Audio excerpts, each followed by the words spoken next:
Laurent Calment, vous avez été sélectionné pour le projet Mars One, un projet international. Est-ce que vous pouvez nous expliquer en 2 mots? Alors Mars One, c'est d'abord une fondation privée qui s'est fixée pour objectif d'envoyer 24 personnes à partir de 2025 sur la planète Mars pour la coloniser, c'est-à-dire fonder une base de vie et y rester de manière définitive. Combien y avait-il de candidats pour ce projet? Alors au départ, 200 000 candidats dans le monde se sont portés volontaires. Depuis le 30 décembre, la fondation Mars One en a retenu 1058. Et donc je fais partie de cela. Alors, vous avez été candidat, vous vous êtes inscrit. Qu'est-ce qui vous a motivé? Alors ce qui m'a motivé, c'est le fait qu'on puisse à nouveau avoir un projet de grande exploration. C'est quelque chose qui est dans la continuité de ce qu'ont pu faire Christophe Colomb en leur temps ou Neil Armstrong qui a marché sur la Lune. On est dans cette mythologie des pionniers quelque part. Et vous aviez envie d'être pionnier sur Mars? Oui, alors j'ai voulu me lancer un défi. Moi, ce qui me plaît, c'est voilà, j'aime beaucoup voyager. Alors Mars, c'est un sacré voyage, et j'aime découvrir des choses nouvelles. Et là, ce qui est intéressant, c'est que Mars, jusqu'à présent, personne n'y est allé. Quand est-ce que vous avez appris et comment que vous étiez sélectionné parmi les 1000 sur 200 000 candidats? Alors j'ai appris ça par un email que j'ai reçu le 30 décembre. Et vous êtes dit quoi?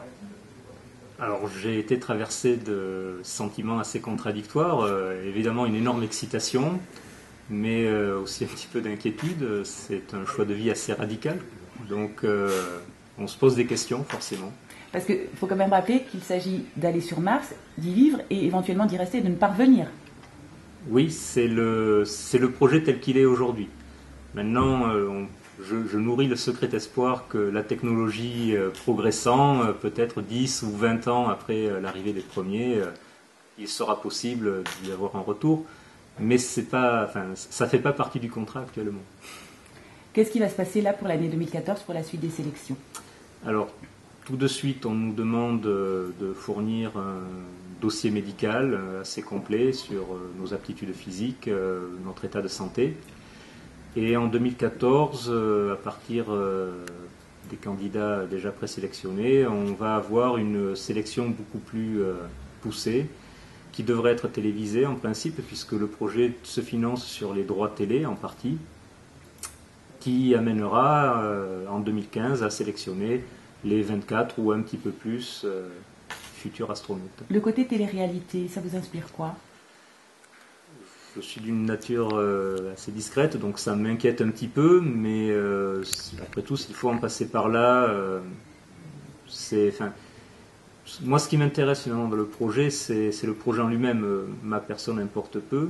Le simple fait d'avoir un projet qui rassemble des gens de 140 pays, donc qui concerne l'humanité entière, où on se fixe une nouvelle frontière, si ça peut ne serait-ce que redonner confiance en l'avenir, au progrès, alors qu'on est dans un monde un petit peu déprimé, où on a peur de tout et de tous, j'aurais déjà rempli ma mission.